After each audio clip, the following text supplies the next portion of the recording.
کہ ولید، سلیمان اور عبد الملک بن مروان جیسے جابر حکمرانوں کے سامنے بھی انہوں نے ان کی بیعت نہیں کی، اور باطل کے سامنے سرنگونی ہوئے۔ مدینہ منورہ کی گلیوں میں ان کو لنگوٹ پہنا کر پھرایا گیا ان کی توہین کرنے کے لیے۔ لیکن ناظرین کرام، جو جادہ حق تھا، جو عظیمت کا سفر تھا، اس میں ان کے پائے استقلال میں لغزش نہیں آئی ذرا بھر بھی، اور کوڑے کھاتے رہے، ان کو کوڑے مارے گئے۔ اور سب سے بڑی ان کی جو مشہور بات ہے کہ عشق نبی صلی اللہ علیہ وسلم کا فیضان تھا کہ واقعہ ہرہ کے درمیان آپ کو پتہ ہے جب یزید کی فوجیں مسجد نبوی میں داخل ہو گئی تھی، تو جتنے دن یہ وہاں پہ رہے، مسجد نبوی سے روضہ اطہر سے اذان کی آواز آتی تھی، اور یہ وہاں پہ اس اذان کے جواب میں نماز پڑھتے تھے۔ کچھ احباب نے مشورہ دیا کہ چونکہ حکمران وقت آپ کے خلاف ہے تو آپ مسجد نبوی میں نماز پڑھنے کے لیے نہ آیا کریں۔ تو آپ نے ارشاد فرمایا کہ جب حیا علی الصلاۃ مؤذن کہتا ہے تو اس کے جواب میں مسجد نبوی، روضہ رسول صلی اللہ علیہ وسلم سے دور کیسے رہ سکتا ہوں، لہٰذا یہ ساری تکالیف انہوں نے برداشت کی۔ خلیفہ وقت ان کی جو بڑی خوش شکل صاحبزادی تھی، اپنے بیٹے کی اس سے شادی کرنا چاہتا تھا، انکار کر دیا، اور صاحب تقوی اپنا شاگرد بہت انتہائی غریب ابو ودا جو تھا اس کے ساتھ اپنی بیٹی کی انہوں نے شادی کر دی تھی۔ ناظرین کرام، اسی طرح حضرت عروہ بن زبیر رضی اللہ تعالیٰ عنہ کتنے جلیل قدر تابعی ہیں۔ حضرت برادر کن کے ہیں؟ حضرت عبداللہ بن زبیر رضی اللہ تعالیٰ عنہ شہید کے، جنہوں نے اتنی جرأت کے ساتھ باطل کا مقابلہ کیا، اور ان کی والدہ حضرت سیدہ اسماء بنت ابی بکر ام المومنین سیدہ عائشہ صدیقہ طیبہ طاہرہ کی بہن تھی۔ ناظرین کرام، انہوں نے جو استفادہ کیا اپنی خالہ سیدہ ام المومنین سیدہ عائشہ صدیقہ، سیدنا علی المرتضیٰ، سیدنا زید بن ثابت، عبداللہ بن عباس، عبداللہ بن عمر، حضرت ابو ہریرہ، اسامہ بن زید، اور حضرت ابو ایوب انصاری جیسے جلیل قدر صحابہ سے، اور ان کو امام ظاہری جو تھے وہ علم کا سمندر کہتے تھے۔ اور سیدنا عمر بن عبدالعزیز رضی اللہ تعالیٰ عنہ نے یہاں تک فرما دیا کہ میں اس کو سب سے بڑا عالم مانتا ہوں۔ اور جب ان کا آپریشن ہوا اور ان کا پاؤں کاٹا گیا ایک تکلیف کی وجہ سے، تو لوگوں نے کہا کہ نشہ آور کوئی چیز لے لیں تاکہ آپ کو بے ہوشی میں وہ آپریشن ہو۔ انہوں نے کہا نہیں، اللہ کا ذکر کرتے رہے، پاؤں کٹ گیا اور بالکل پتہ بھی نہیں چلا۔ ناظرین کرام، سخی اتنے تھے، کھجوروں کے باغ میں خود ہی ایک دروازہ رکھ دیتے تھے، کہیں سے دیوار توڑ دیتے تھے تاکہ لوگ آئیں اور مفت ان کے ہاتھ سے کھجوریں کھائیں۔ بئر عروہ بن زبیر کنواں آج بھی مدینہ منورہ میں مشہور ہے، اور ان کا جب وصال ہوا اس سال کو فقہا کی موت کا سال کہتے تھے۔ امام زین العابدین سے بڑی دوستی تھی۔ امام زین العابدین سعید بن مسیب، ابو بکر بن عمر اور عروہ بن زبیر کی وفات ایک ہی سال میں یعنی 94 ہجری میں ہوئی تھی۔ اسی طرح قاسم بن محمد بن ابو بکر رضی اللہ تعالیٰ عنہ، یہ نقش بندیوں کے سردار، ہمارا جو شجرہ مبارک ہے اس میں ان کا نام پاک آتا ہے۔ امام جعفر صادق کے نانا جان اور حضرت امام زین العابدین، حضرت سالم رضی اللہ تعالیٰ عنہ اور حضرت قاسم، یہ تینوں خالہ زاد بھائی ہیں۔ اور امام بخاری نے تو یہاں تک لکھا کہ 200 احادیث جو ہیں ان سے جو مروی ہیں، اور خود فرماتے تھے کہ میں نے علم بحر العلوم حضرات سے سیکھا ہے، سیدہ عائشہ صدیقہ رضی اللہ تعالیٰ عنہ سے، عبداللہ بن عباس سے، حضرت ابو ہریرہ، عبداللہ بن عمر جیسے لوگوں سے انہوں نے جو تھی وہ علم حاصل کیا تھا۔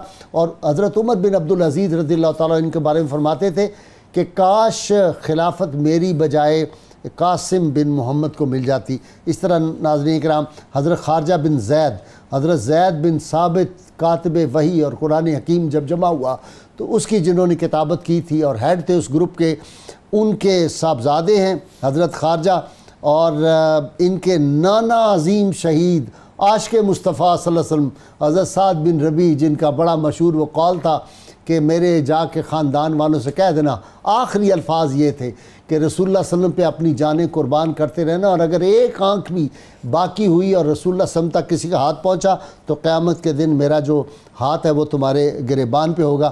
تو ناظرین کرام، یہ بہت عظیم ہستی تھے۔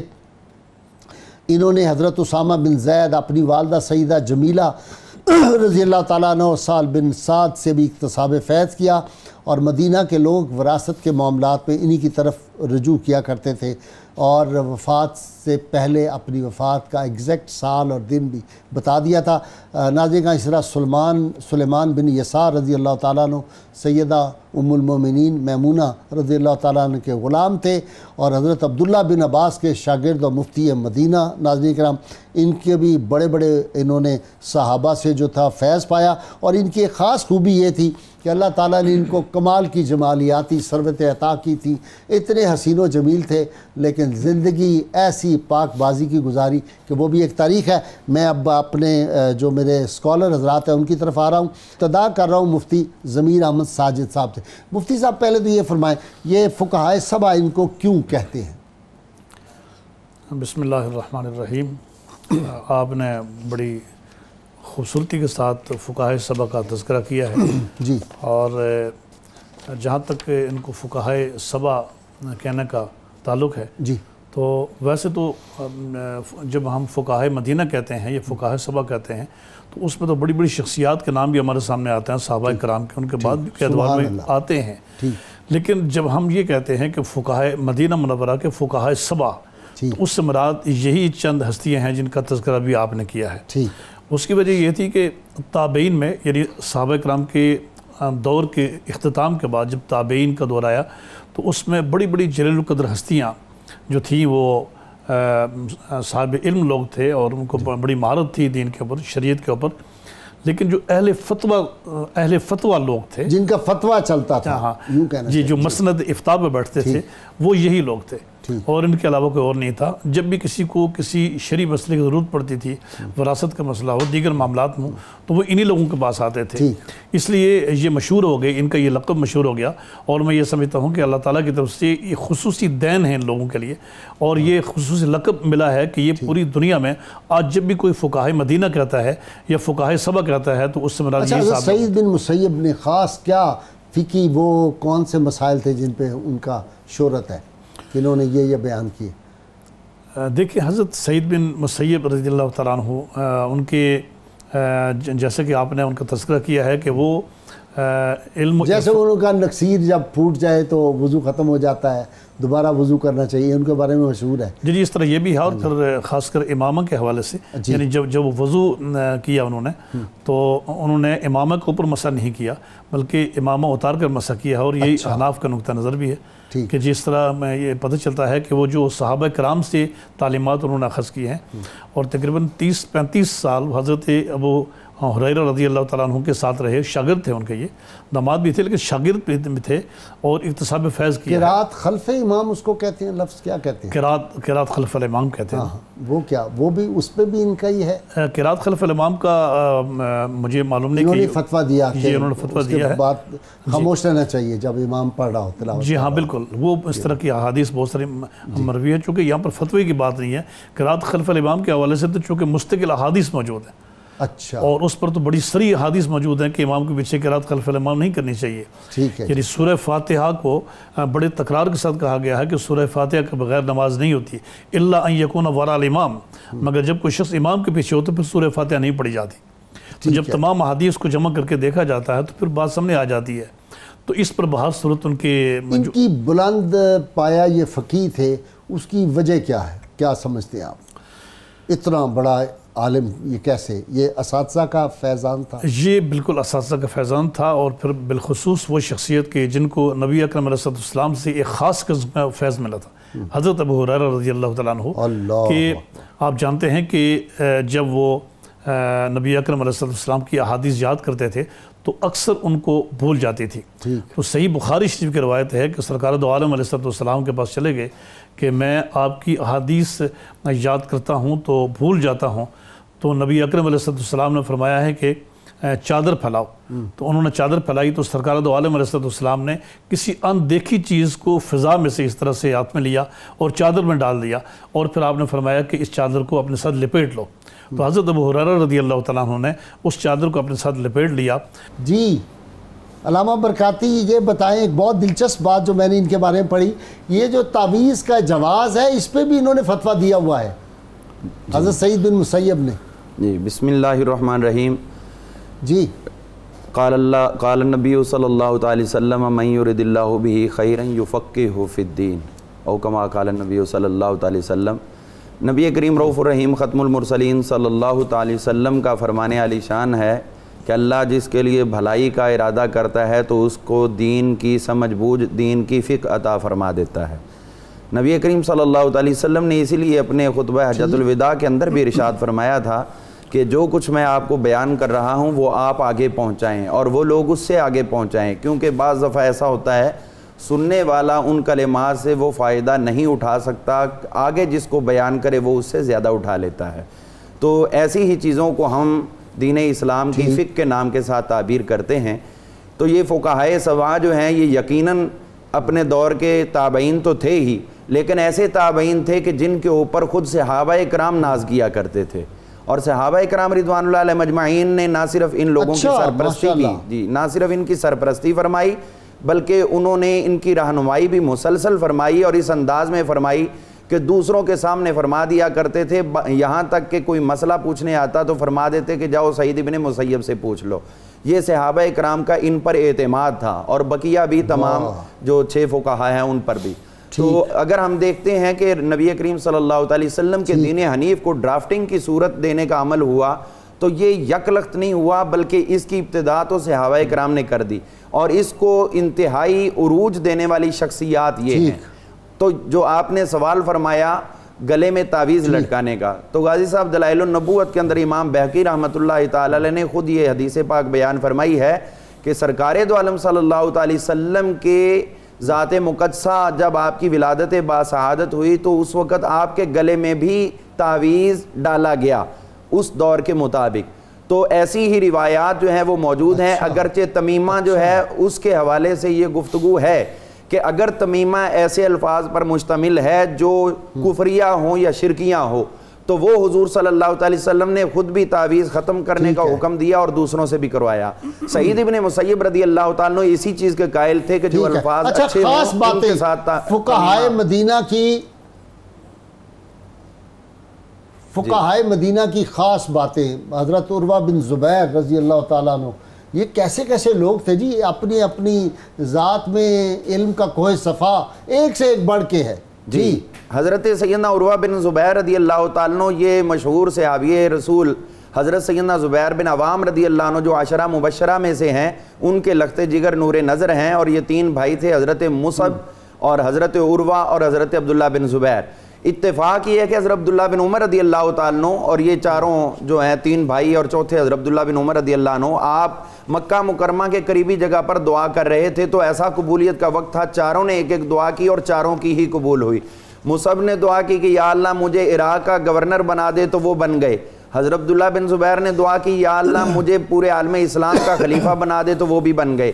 حضرت سیدنا عروہ بن زبیر رضی اللہ عنہ نے یہ دنیاوی جاہ و حشمت کی طرف توجہ کرنے کی بجائے رسول اللہ صلی اللہ علیہ وسلم کی میراث تقسیم کرنے کی دعا کی، یا اللہ مجھے علم پھیلانے والا بنا دے، تو ان کی یہ دعا بھی قبول ہوئی۔ حضرت عبداللہ بن عمر رضی اللہ عنہ درویشانہ دعا فرمائی، اگرچہ صحابی رسول اور گناہ بخشے ہوئے لیکن انہوں نے کہا یا اللہ میرے گناہ معاف فرما دے، تو اللہ تعالیٰ نے یقیناً ان کی دعا جو ہے وہ بدرجہ اتم قبول فرمائی۔ ان کے حوالے سے اگر ہم یہ دیکھیں تو عروہ بن زبیر کی شخصیت، ان کی فقہ حوالے سے ان کی خاص باتیں جی حضرت عروہ بن زبیر رضی اللہ تعالیٰ عنہ آپ کی فقہ کے حوالے سے میں یہ بات عرض کرنا چاہوں گا کہ فقہ حنفیہ جو ہے اس کا دار و مدار 2 شخصیات پر ہے، ایک حضرت سیدنا عبداللہ بن مسعود رضی اللہ عنہ کی شخصیت اور ان کے ساتھ متصل حضرت سیدنا مولا علی المرتضیٰ شیر خدا کرم اللہ تعالیٰ وجہ الکریم۔ تو حضرت مولا علی رضی اللہ تعالیٰ عنہ کی جو فقہ تھی اس کو اختیار کیا تھا حضرت عروہ بن زبیر رضی اللہ عنہ نے، اور ان کی توضیحات دیتے ہوئے حضرت سیدنا امام اعظم ابو حنیفہ رضی اللہ عنہ نے انہی سے اکتساب کیا ہے۔ حضرت سیدنا عروہ بن زبیر رضی اللہ عنہ کے حوالے سے اگر یہ بات میں عرض کروں تو یہ یقیناً لطف سے خالی نہیں ہے کہ حضرت عبداللہ بن عمر رضی اللہ عنہ جب طواف کعبہ فرما رہے تھے تو طواف کے دوران انہوں نے عرض کیا حضرت عبداللہ بن عمر کو کہ میں آپ کی صاحبزادی صاحبہ جو دین کی انتہائی عالمہ فاضلہ ہیں ان کے ساتھ نکاح کرنا چاہتا ہوں۔ غازی صاحب ان کا کانفیڈنس دیکھیے، اور پھر حضرت عبداللہ بن عمر رضی اللہ عنہ دوران طواف تو جواب نہیں دیا، اور یہ انہوں نے پریکٹیکلی ان کو فقہ کا ایک سبق دیا۔ حضرت عبداللہ بن عمر رضی اللہ عنہ یہ دیکھیے کہ کیسی تربیت ان کی ہو رہی ہے، انہوں نے دوران طواف ان کو جواب نہیں دیا بلکہ اس کے بعد جواب دیا۔ کیوں ایسا ہے کہ سرکار نے اصل میں طواف کو بھی نوافل کے ہی قائم مقام قرار دیا، تو طواف کے دوران غیر ضروری گفتگو نہیں کرنی چاہیے۔ تو اتنا بڑا سوال اور کتنے پیارے انداز میں حضرت عبداللہ بن عمر رضی اللہ عنہ کی خاموشی نے سمجھا دیا.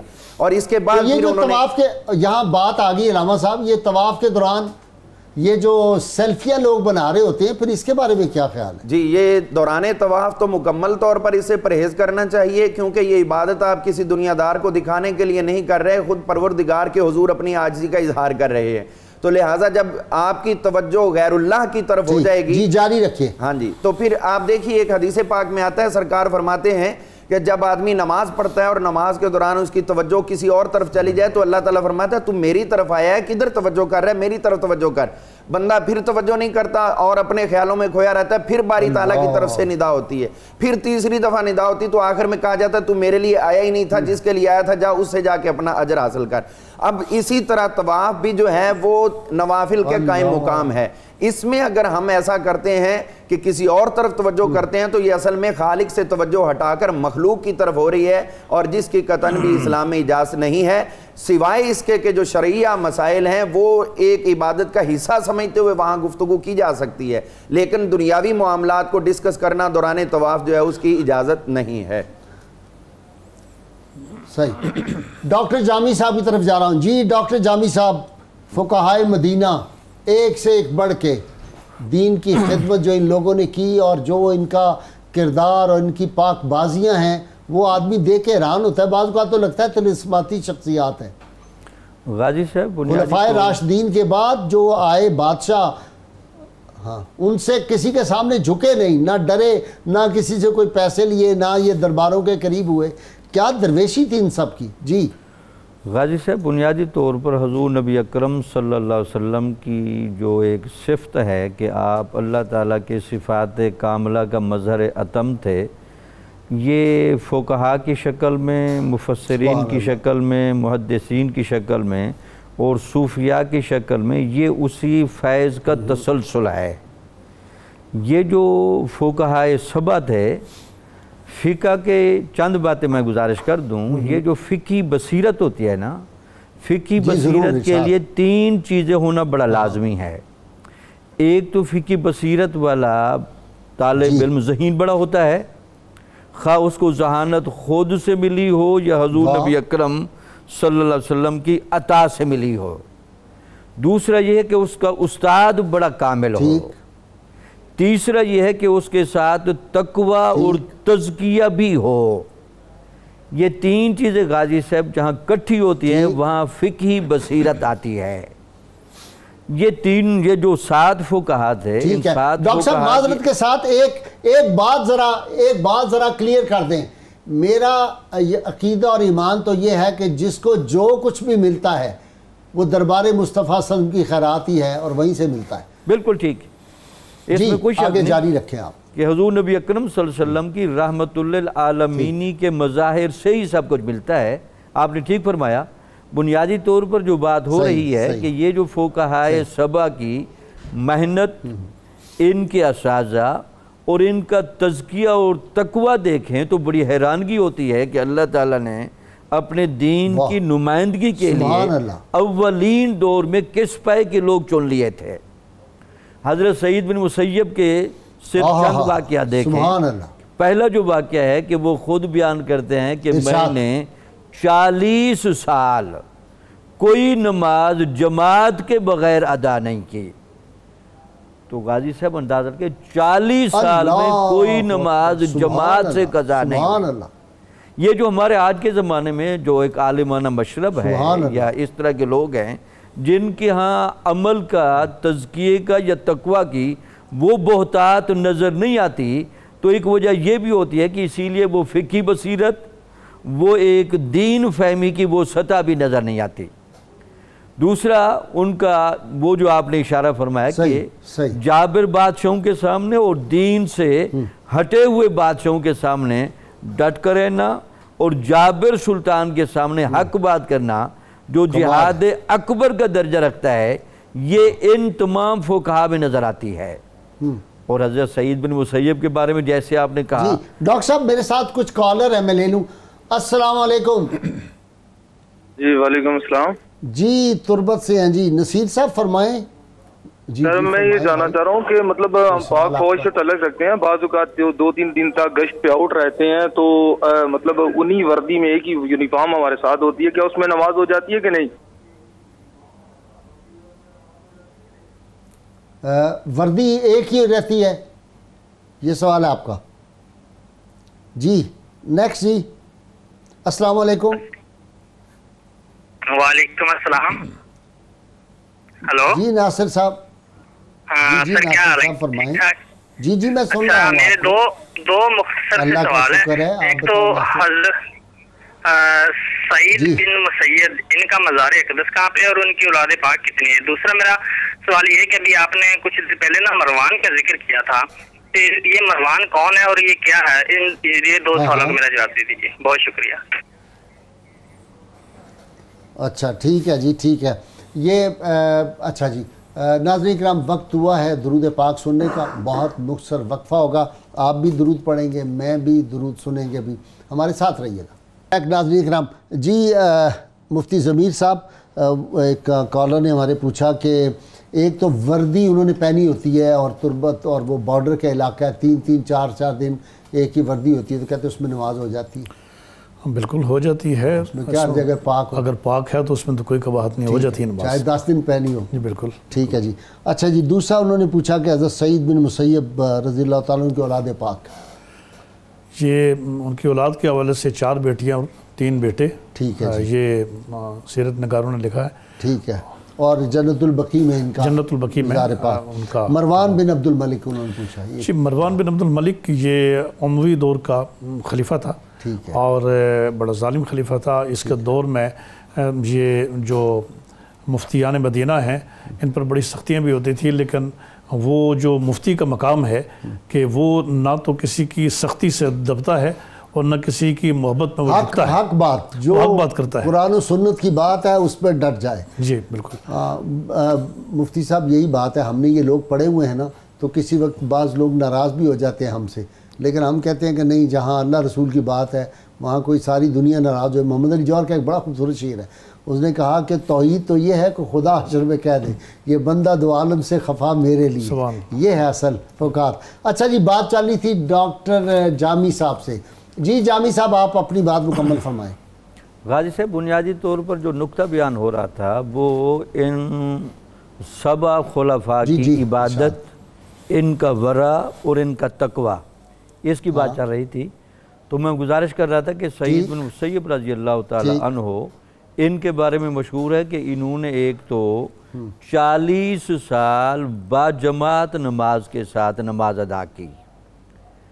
دوسرا یہ تھا کہ جیسے آپ نے خود اشارہ فرمایا کہ وہ چونکہ باجماعت نماز پڑھنے کے بہت شوقین تھے اور یہ اسلام کے اہم واجبات میں سے ہے، تو ان آزمائش کے ایام میں بھی یہ باقاعدہ مسجد نبوی میں جاتے رہے اور حضور نبی اکرم صلی اللہ علیہ وسلم کی ان پر روحانی توجہ بھی دیکھیں اور اپنی امت مسلمہ کی سرپرستی بھی دیکھیں کہ آپ کے روضہ اقدس سے باقاعدہ یہ اذان کی آواز سنتے تھے۔ آج عقائد کے باب میں جتنے بھی مسائل پیدا ہوتے ہیں، ڈاکٹر صاحب دیکھیں یہ نابینا بھی ہو گئے ہوئے تھے، یا نابینا ہو گئے تھے، ٹھیک ہے، اس معذوری کے باوجود مسجد نبی میں جا کے نماز پڑھتے تھے۔ اور حضور نبی اکرم صلی اللہ علیہ وسلم سے روزے سے ان کا آواز سننا یہ اس بات کی دلیل بھی تھا کہ حضور نبی اکرم صلی اللہ علیہ وسلم کی ان پر نگاہ رحمت اور شفقت بھی تھی اور پوری امت کی روحانی سرپرستی بھی ہو رہی تھی۔ حضرت عبداللہ بن عمر رضی اللہ تعالیٰ عنہ خود ان کے بارے میں کہتے ہیں کہ انہوں نے احادیث کو جمع کرنے میں اور تمام خلفائے راشدین کے قضایہ جات کو یاد کرنے میں اور حضور نبی اکرم صلی اللہ علیہ وسلم کی ذات گرامی نے جو اہم فیصلے فرمائے تھے ان سب کو یاد کرنے میں انہوں نے سب سے زیادہ محنت کی تھی۔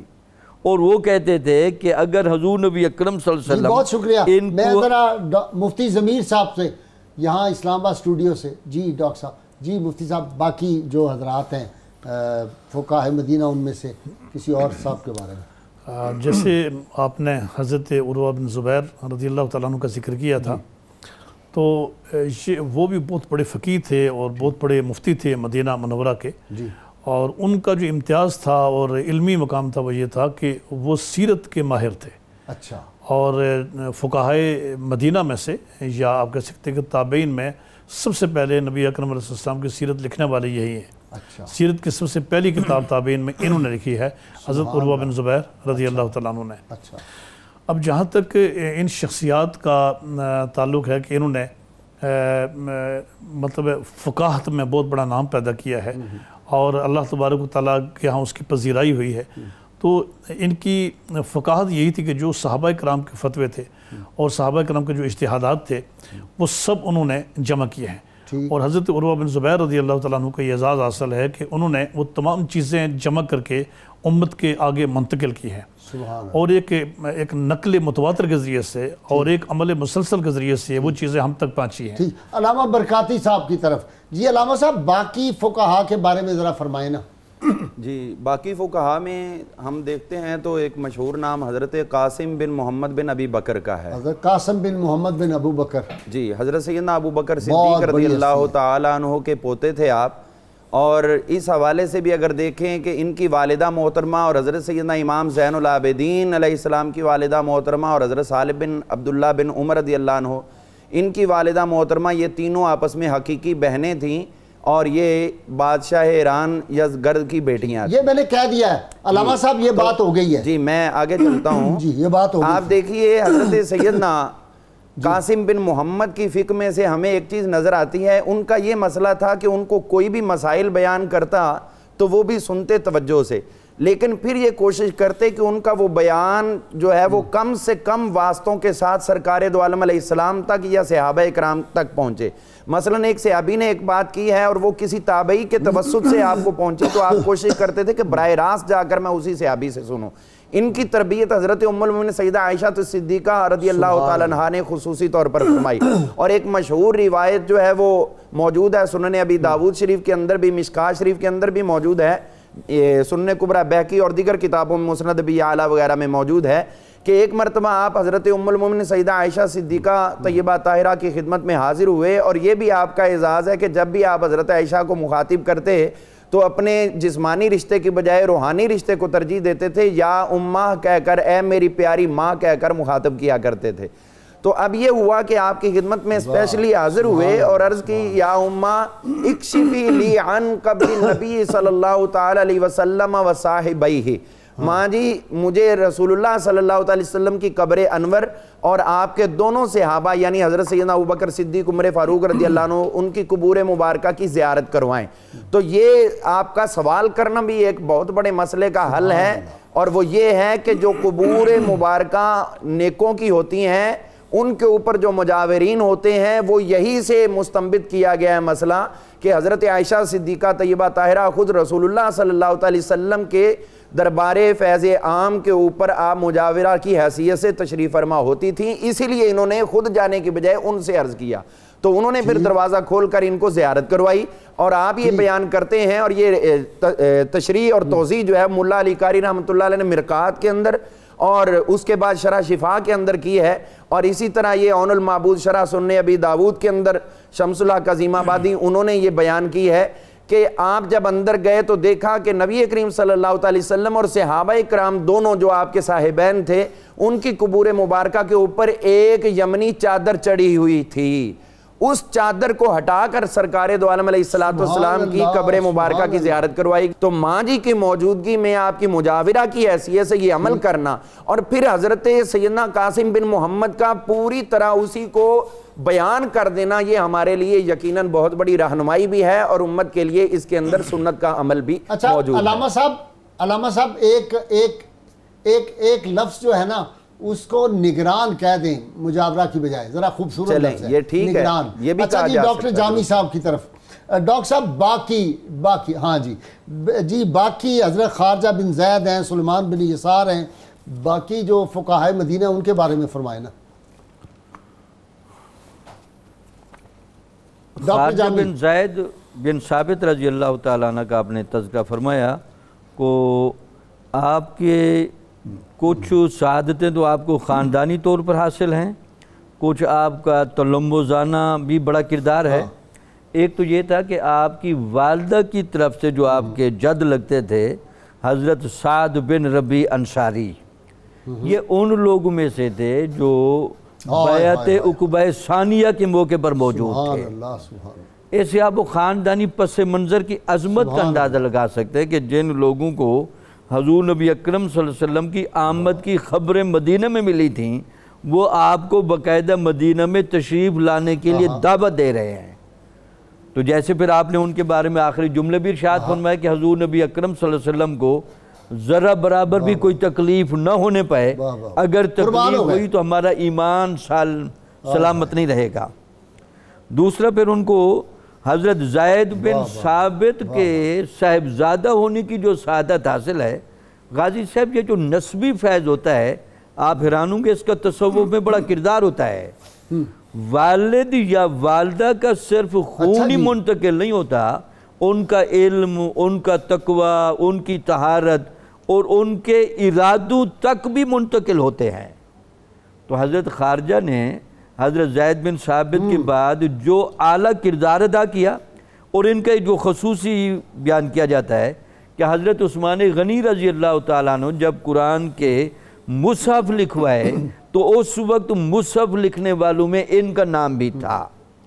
سیاسی جتنے بھی وسیقہ جات لکھے جاتے تھے اور آپ کی طرف سے ان کے والد جو تھے ان کو مختلف زبانیں بھی آتی تھی۔ جی ہاں، زید بن ثابت رضی اللہ تعالیٰ عنہ مختلف زبانوں کو بھی بڑے ماہر تھے، اور ان کے صاحبزادے بھی اس سے حصہ وافر رکھتے تھے۔ اس کے بعد لکھا ہے کہ وہ میراث کے مسائل کے بھی بڑے ماہر تھے، اور ان کو سبحان اللہ وساقہ جات اور عبادت گزار تو یہ سارے ہی تھے۔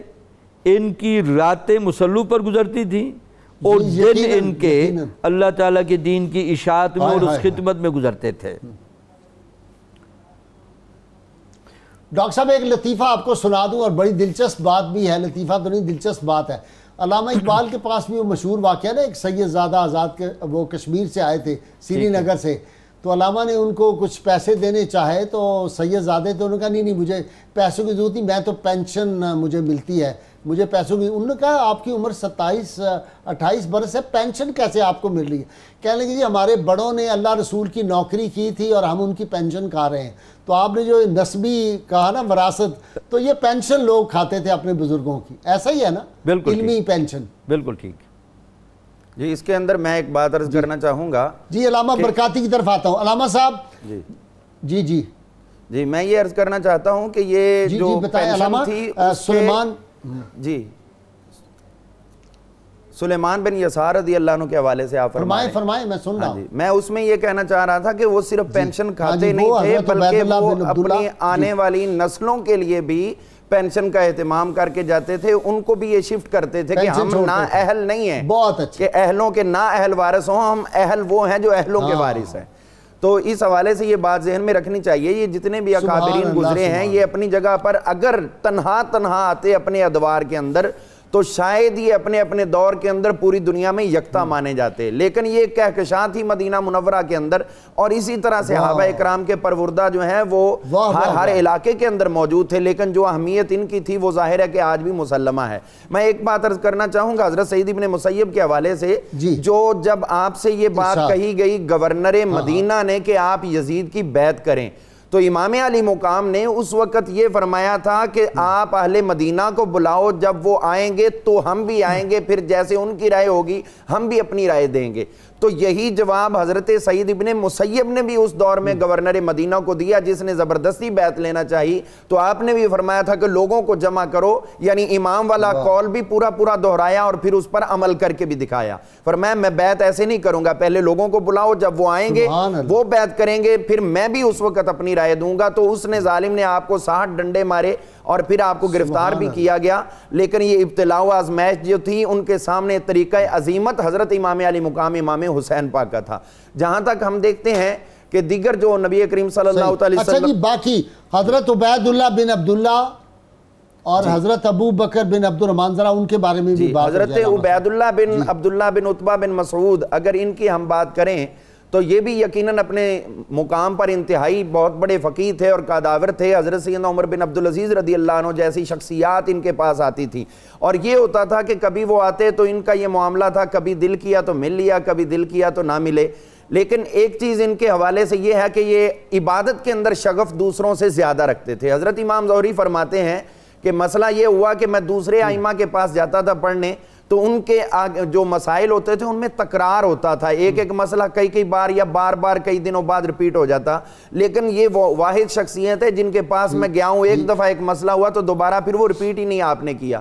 لیکن اہل بیت اطہار کے حوالے سے ہم دیکھتے ہیں کہ یہ سارے ائمہ اکرام دل کے اندر بہت زیادہ احترام اور محبت رکھتے رہے ہیں۔ اگر میں یہ بات کہوں کہ امام بنتا ہی تب ہے جب وہ اہل بیت اطہار کی محبت اپنے دل میں بسا لیتا ہے۔ جو ان کی محبت سے خالی ہو جائیں دل، تو وہ دل ہی کچھ نہیں رہتے، تو وہ کسی اور کو فیض کیا دیں گے۔ حضرت سیدنا امام زین العابدین علیہ السلام ایک مرتبہ حضرت عبداللہ بن مسعود سے ان کی رشتہ داری کیا تھی؟ جی، یہ حضرت عبداللہ بن مسعود رضی اللہ عنہ کے اصل میں بھائی کے پوتے تھے، اسی حوالے سے ان کے بھی پوتے تھے یہ۔ تو میں یہ عرض کرنا چاہتا تھا کہ حضرت امام زین العابدین ایک مرتبہ ان کے پاس کسی کام کے لیے تشریف لائے، تو یہ نفل پڑھ رہے تھے، تو نفل پڑھتے پڑھتے اتنا ٹائم گزر گیا کہ دوران نفل کسی نے آواز دی کہ بھی آپ اپنی عبادت لمبی کر رہے ہیں اور امام زین العابدین آپ کے انتظار میں ہیں۔ تو جیسے یہ آپ کے کانوں میں آواز پہنچی، فوراً مختصر کر کے نماز مکمل کی اور بے اختیار ہاتھ اللہ کے حضور دعا کے لیے اٹھا دیے، یا اللہ میں تو تیری عبادت میں روزمرہ اپنے معمولات کے مطابق مصروف تھا، لیکن اب جو امام آئے ہیں یا اللہ ان کے آمد پہ ان کے استقبال میں یا ان کی حاضری میں مجھے تاخیر ہوئی، یا اللہ میں اس بارے میں قابل ملامت نہیں ہوں، میں تو اپنی عبادت اسی شوق میں کر رہا تھا، لیکن یہ میری خوش قسمتی ہے وہ تشریف لائیں، تو فوری پھر عبادت چھوڑی اور امام زین العابدین کی خدمت میں یہ حاضر ہوئے۔ تو یہاں پر یہ بھی بات سمجھ میں رکھ لینی چاہیے کہ اس کا مطلب ہے کہ عبادت الہی کے ساتھ ساتھ اہل بیت اطہار کی محبت اور پھر ان کا دل کے اندر جو مقام ہے، صرف محبت ہی کافی نہیں بلکہ مقام بھی، اور پھر مقام کا اظہار بھی، یہ انہی عظیم شخصیات کا ایک ترائے امتیاز تھا۔ اسی طرح ہم دیکھتے ہیں حضرت سلیمان بن یسار رضی اللہ عنہ، جو اپنے دور میں انتہائی خوبصورت اور پیاری شخصیت تھے اور جن کے اوپر بہت سی دنیا فریفتہ ہو جایا کرتی تھی، رات کو جب سوئے حضرت سیدنا یوسف علیہ السلام کا آپ کو خواب میں دیدار ہوا۔ حضرت یوسف علیہ السلام آپ نے فرمایا کہ اے سلیمان بن یسار، جیسے میں آزمایا گیا ویسے تم بھی آزمائے گئے، جیسے اللہ نے میری حفاظت فرمائی ویسے اللہ تعالیٰ نے تیری بھی حفاظت فرما دی ہے۔ تو غازی صاحب یہ اس طرح کے لوگ جو ہیں وہ اپنے کردار کے اور گفتار کے جو ہیں وہ واضح بھاگ گئے، بہت تیزی سے بھاگے، جی ایسے ہی ہے، اس سے دور ہوئے آپ۔ تو یہ غازی صاحب بھاگ گئے تیزی سے۔ ہاں جی، جتنے بھی یہ فقہا کا ہم نے تذکرہ کیا ہے، ظاہر ہے کہ فقیہ تو اپنے وقت کا ولی کامل ہوتا ہی ہے، اسی لیے رسول اللہ صلی اللہ علیہ وسلم کا جو ارشاد پاک ہے کہ فقیہ واحد اشد علی الشیطان من الف عابد، دین کی ایک سمجھ بوجھ رکھنے والا فقیہ جو ہے وہ شیطان کے اوپر 1000 عبادت گزار جو عبادات کی اصل روح سے غافل ہو اس سے زیادہ بھاری ہوا کرتا ہے۔ بہت اچھی بات ہے، کریں گے جی ڈاکٹر جامی صاحب۔ آخری بات جی، فقہائے مدینہ، عشاق مصطفیٰ صلی اللہ علیہ وسلم سارے، اور عشاق اور ادب جو ہے اہل بیت اطہار کا، اس کی وجہ سے اللہ تعالیٰ نے ان کو یہ مقام عطا فرمایا۔ جی ایک کمنٹ فرما دیں غازی صاحب۔ بنیادی طور پر بات یہ ہے کہ دین اسلام کی جو حقیقت ہے وہ اس وقت تک نہیں سمجھ میں آ سکتی کہ جب حضور نبی اکرم صلی اللہ علیہ وسلم کے ساتھ اور اللہ تعالیٰ کے ساتھ اور دین کی حقانیت کو سمجھنے کے ساتھ خلوص دل کے ساتھ لگن اور تڑپ نہ ہو۔ حضور نبی اکرم صلی اللہ علیہ وسلم کی یہ رحمت للعالمینی کے فیوزات کے یہ کرشمے ہیں جو تاریخ کے دور میں شروع میں دکھا دیے گئے۔ خیر القرون کرنی ثم الذین یلونہم ثم الذین یلونہم کا یہ باقاعدہ عملی مظاہرہ تھا کہ حضور نبی اکرم صلی اللہ علیہ وسلم نے فرمایا کہ میرے زمانے کے ساتھ یہ 3 جو متصل زمانے ہیں، یہ علم کے باب میں، عمل کے باب میں، تقوی کے باب میں آخری درجے کا مینارہ نور ثابت ہوں گے۔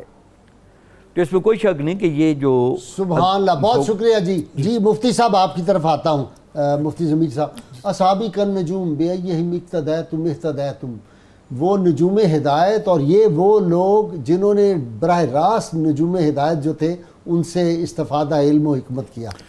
اچھا آج ان کے پڑھنے کی ضرورت کیا ہے، ذرا اس پہ آ جائے، نوجوان نسل کو یہ پڑھانے چاہیے؟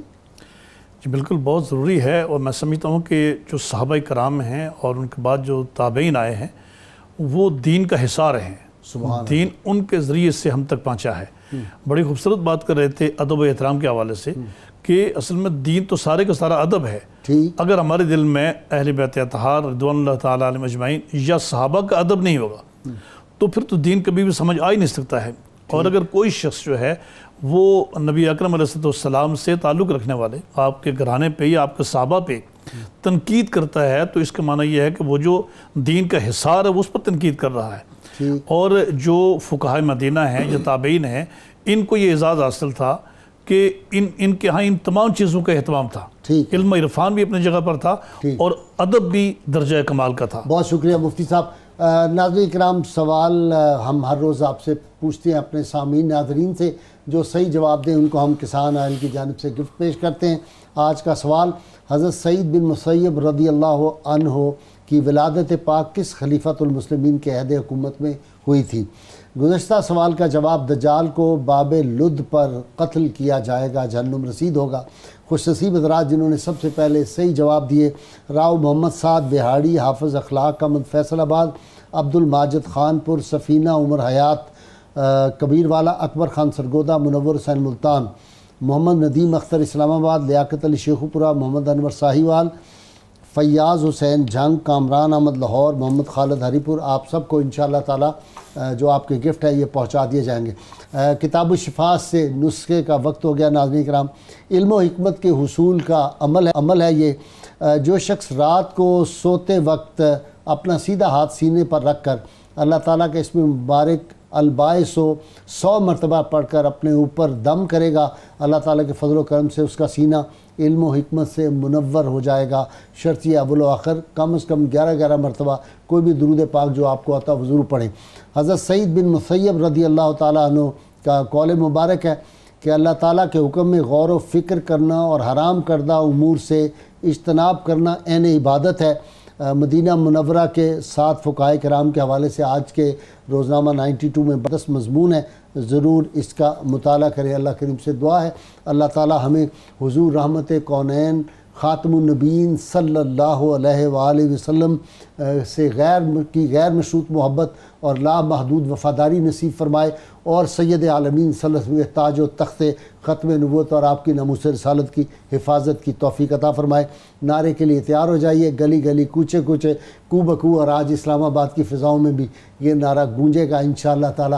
میرے ساتھ مفتی صاحب ہے یہاں، اور وہاں لاہور سے ڈاکٹر شبیر جامی اور علامہ برکاتی بھی مل کے زوردار نعرہ لگائیں گے، پاکستان کا مطلب کیا؟ لا الہ الا اللہ محمد رسول اللہ صلی اللہ علیہ وسلم، محمد رسول اللہ صلی اللہ علیہ آلہ وصحبہ وبارک وسلم۔